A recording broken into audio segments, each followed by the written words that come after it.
നമസ്കാരം. പതിരും കതിരും.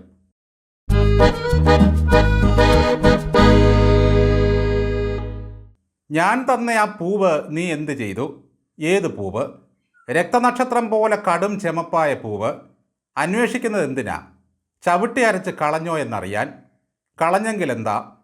ഒന്നുമില്ല, അതെൻ്റെ ഹൃദയമായിരുന്നു. വൈക്കം മുഹമ്മദ് ബഷീർ ഹൃദയത്തിൽ തുളുമ്പുന്ന പ്രണയത്തെ വർണ്ണിച്ചത് ഇങ്ങനെയൊക്കെയാണ്. ചങ്കെടുത്തു കാണിച്ചാൽ ചെമ്പരത്തിപ്പൂവാണെന്ന് പറഞ്ഞ് വലിച്ചെറിയുന്ന ഇത്തരം കാമുകിമാരുടെ മനസ്സാണ് കേരളത്തിലെ ജനങ്ങൾ നമ്മുടെ കമ്മ്യൂണിസ്റ്റ് മാർക്സിസ്റ്റ് പാർട്ടി ഓഫ് ഇന്ത്യയോട് ചെയ്തത്. അവർ നമുക്ക് തന്ന രക്തനക്ഷത്രം പോലെ കടും ചമപ്പായ ആ പൂവ് സത്യത്തിൽ അവരുടെ തന്നെ ഹൃദയമായിരുന്നു. അത് നമ്മൾ തിരിച്ചറിയാതെ പോയി. അവർ നമുക്ക് കുടൽമാല പറിച്ചു തന്നു. നമ്മൾ കരുതി അത് വാഴനാരാണെന്ന്. ബഷീറിൻ്റെ കാമുക കഥാപാത്രത്തെ പോലെ നമ്മുടെ സഖാവ് എം എ ബേബി സാർ നമ്മോട് ഹൃദയം തുറന്ന് ചിലത് പറയുകയാണ്. പാർട്ടി പരാജയപ്പെട്ടതിൻ്റെ ഒരു പ്രധാന കാരണമായി ബേബി ഇങ്ങനെ പറയുന്നു: ഞങ്ങളുടേത് ജനങ്ങൾക്ക് വേണ്ടി സദാ നിലകൊള്ളുന്ന പാർട്ടിയാണെന്ന് ബോധ്യപ്പെടുത്തുന്നതിൽ വീഴ്ച വന്നു. അപ്പോൾ പിന്നെ ഞങ്ങൾ നിങ്ങളുടെ കൂടെ ഉണ്ടേ എന്നും പറഞ്ഞ് ആകാശത്ത് കയറിയിരുന്ന പിണറായി വിജയനെ കണ്ടിട്ടും ജനങ്ങൾ എന്തുകൊണ്ടാണത് മനസ്സിലാക്കാതെ പോയത്? ഇതുപോലെ നന്ദികെട്ട വർഗമില്ല ഈ ജനങ്ങളെപ്പോലെ. നിങ്ങൾക്ക് ബീഡി വലിക്കണമെന്ന് പറഞ്ഞപ്പോൾ ഞങ്ങൾ ദിനേശ് ബീഡി തീർത്ത് തന്നു. നിങ്ങൾക്ക് പത്രം വായിക്കണമെന്ന് പറഞ്ഞപ്പോൾ ഞങ്ങൾ ദേശാഭിമാനി തന്നു. നിങ്ങൾക്ക് തൊട്ടിൽ കെട്ടണമെന്ന് പറഞ്ഞപ്പോൾ ഞങ്ങൾ കയറ് പിരിച്ചു തന്നു. നിങ്ങൾക്ക് സ്വപ്നം കാണണമെന്ന് പറഞ്ഞപ്പോൾ ഞങ്ങൾ വിപ്ലവഗാനങ്ങൾ കൊണ്ട് ഒരാകാശം തുറന്നു തന്നു. സമരപുളകങ്ങൾ കൊണ്ട് സിന്ദൂരമാലകൾ തന്നു. അരവയർ സ്വപ്നം കണ്ട മർത്യന് ഞങ്ങൾ മുഴുവയർ നൽകി. ഞങ്ങളിവിടെ വന്നേ പിന്നെ വെട്ടാക്കുളം വെട്ടിച്ചേ. ഞങ്ങളിവിടെ വന്നേ പിന്നെ കെട്ടാപ്പുര കെട്ടിച്ചേ. കൊടിയ ദാരിദ്ര്യം ഞങ്ങൾ തുടച്ചു മാറ്റി. പിന്നെയും ദാരിദ്ര്യമുള്ളവർക്ക് പൊതിച്ചോറ് നൽകി.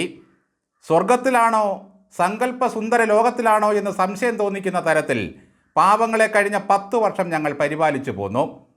LDF അല്ലാതെ മറ്റാരുണ്ട് എന്ന് പറഞ്ഞുകൊണ്ട് ഞങ്ങളുടെ കാർന്നോര് തലയ്ക്ക് മീതെ ഇരുന്ന് നമ്മോട് ചിരിച്ചു. എന്നിട്ടും തെരഞ്ഞെടുപ്പ് ഫലം വന്നപ്പോൾ നിങ്ങൾ ഞങ്ങളെ കാലുവാരി നിലത്തടിച്ചു. പാർട്ടി ഇപ്പോൾ കണ്ടെത്തിയിരിക്കുന്നത് താഴെത്തട്ടിൽ സംഘടനാശേഷി നിർജീവമാണെന്നാണ്. നിലത്തിറങ്ങിയുള്ള സംഘടനാ പ്രവർത്തനം നിർജീവമായിരുന്നെങ്കിൽ എന്താ സഖാവേ? കുറേ അന്തം കമ്മികൾ മനുഷ്യനെ വെറുപ്പിക്കുന്ന തരത്തിൽ നവമാധ്യമങ്ങളിലൂടെ എന്തെല്ലാം കാണിച്ചു കൂട്ടി. തള്ളലും ഗീർവാണവും പിണറായി സ്തുതിയുമായിരുന്നല്ലോ അവന്മാരുടെ പ്രധാന കലാപരിപാടി. ഒന്നും ചെയ്യാതെയും അഭിനന്ദനങ്ങൾ ഏറ്റുവാങ്ങൂ എന്ന് പറഞ്ഞ കാഡ്ബറസ് നുണയുന്ന പരസ്യത്തിലെ യുവാവിനെ പോലെ പിണറായി വിജയനെ പൊക്കി എഴുന്നള്ളിച്ചുകൊണ്ട് നടക്കുന്നതിൽ മത്സരിക്കുകയായിരുന്നല്ലോ താഴെത്തട്ടിലെ സഖാക്കൾ. ഞങ്ങളുടെ പിണറായി യശ്മാൻ്റെ ഇരട്ടച്ചങ്കും ഇച്ഛാശക്തിയും കൊണ്ട് ഞങ്ങൾ മൂന്നാമതും പുല്ലുപോലെ തിരിച്ചു വരുമെന്നാണ് ഈ അടിമക്കമ്മികൾ കരുതിക്കൂട്ടിയത്. ഇത്തരക്കാരുടെ ഓരോ പോസ്റ്റും ഓരോ കമൻറ്റും ഒരു 100 ശത്രുക്കളെ വീതം സൃഷ്ടിച്ചു. നിലത്തു നിൽക്കാൻ അറിയാത്ത മന്ത്രിമാർ, അഹങ്കാരവും ധാർഷ്ട്യവും പൊങ്ങച്ചവും മാത്രമുള്ള നേതാക്കന്മാർ, ജനങ്ങൾക്ക് മേൽ കുതിര കയറുന്ന ഭരണകൂടം, എവിടെയും അഴിമതിയും ധൂർത്തും കൈയിട്ടുവാരലും കൊള്ളയടിയും. ബേബി പറയുന്നത് കേട്ടാൽ ഇതൊന്നും പരാജയത്തിന് കാരണമേ അല്ല. ഒരു മന്ത്രിസഭയിലെ 13 മന്ത്രിമാരും തോറ്റു തുന്നം പാടിയിട്ടും ഭരണപരാജയമേ ഇല്ല. സത്യത്തിൽ പരാജയപ്പെട്ട നേതാവ് പിണറായി വിജയനല്ല. ഒരു വലിയ പദവിയിലിരുന്നിട്ടും ഒന്നും ചെയ്യാൻ കഴകത്തില്ലാത്ത ഈ ബേബിയാണ്. കേന്ദ്ര കമ്മിറ്റി കഴിഞ്ഞിറങ്ങിയ ബേബി എങ്ങും തൊടാതെയാണ് വർത്തമാനം പറയുന്നത്. അവിടെയുമുണ്ട് ഇവിടെയുമുണ്ട് ഉണ്ട ചോറിന് കൂറുമുണ്ട് എന്നതാണ് അവസ്ഥ. ജനങ്ങൾ പറയുന്നത് ക്ഷമയോടെ കേൾക്കാനും ചോദ്യങ്ങൾക്ക് വിനയത്തോടെ ഉത്തരം പറയാനും നേതാക്കൾക്ക് കഴിഞ്ഞില്ലത്രേ. അതും ആരാണെന്ന് നമ്മൾ ഊഹിച്ചെടുത്തു കൊള്ളണം. ചില മണ്ഡലത്തിലെ സ്ഥാനാർത്ഥി നിർണയവും പിഴച്ചു. അതും നമ്മൾ ഗണിച്ചെടുക്കണം. ചുരുക്കി പറഞ്ഞാൽ തോൽവിയുടെ കാരണം ജനങ്ങൾക്ക് മനസ്സിലാകുന്ന ഭാഷയിൽ പറഞ്ഞു മനസ്സിലാക്കാൻ ബേബിക്ക് കഴിയുന്നില്ല. ഒന്നുകിൽ അക്ഷരശ്ലോകം അല്ലെങ്കിൽ കാവ്യകേളി. ഇതാണ് ശൈലി. എന്തായാലും ഒരു കാര്യം കേന്ദ്ര കമ്മിറ്റി കണ്ടെത്തി: ജനറൽ സെക്രട്ടറി മുതൽ ബ്രാഞ്ച് അംഗം വരെ ഈ പരാജയത്തിന് കാരണക്കാരാണത്രേ. ഇതിനിടയിൽ പിണറായി വിജയനും ഗോവിന്ദനും എവിടെയാണുള്ളത് എന്ന് നമ്മൾ ചികഞ്ഞു നോക്കണം.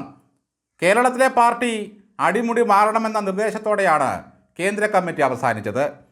അപ്പോഴും അടിയിൽ ഗോവിന്ദനും മുടിയിൽ പിണറായിയും ഇരിക്കും.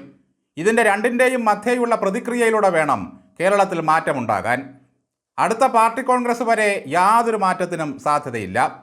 അത് കഴിയുമ്പോൾ ദിവ്യനായ മറ്റൊരാൾ കടന്നു വരും. 7 വെള്ളക്കുതിരകൾ വലിക്കുന്ന സ്വർണ്ണരഥത്തിലായിരിക്കും ആ മഹാൻ്റെ വരവ്. അതിപ്പോൾ തെക്ക് നിന്നായിരിക്കുമോ വടക്ക് നിന്നായിരിക്കുമോ അതോ മധ്യത്തിൽ നിന്നായിരിക്കുമോ? അവൻ ഈ കൊച്ചു കേരളത്തെ കമ്മ്യൂണിസത്തിൻ്റെ പറുദീസയാക്കും.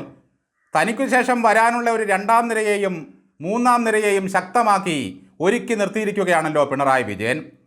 നാടെങ്ങും ഡിവൈഎഫ്ഐയുടെ സംസ്ഥാന സമ്മേളനങ്ങൾ കഴിയുന്നതോടെ താഴെത്തട്ട് സർവശക്തമാകും. ഒരു കടലിരമ്പമായി അവർ വരും. ബേബി സാർ ഇപ്പോൾ ദേശീയ തലത്തിൽ പ്രവർത്തിക്കുന്നത് കൊണ്ട് ഇന്ത്യയൊട്ടാകെ പാർട്ടിയുടെ ശക്തമായ തിരിച്ചുവരവ് നടന്നുകൊണ്ടിരിക്കുകയാണ്. ഇവിടെ വന്ന് ഗോവിന്ദൻ്റെ പിന്നിൽ സഞ്ചിയും തൂക്കി നിൽക്കുന്നതിലും ഭേദം അവിടെ തന്നെ അങ്ങ് കഴിയുന്നതാണ്. കഴിഞ്ഞ 10 വർഷമായിരുന്നു നമുക്ക് ഉറങ്ങാനുള്ള സമയം. ഇനി ശക്തമായ ചെറുത്തുനിൽപ്പ് ആവശ്യമായി വരും. അതിന് സജ്ജമായി കഴിഞ്ഞു ഗോവിന്ദൻ്റെ കീഴിൽ പാർട്ടി.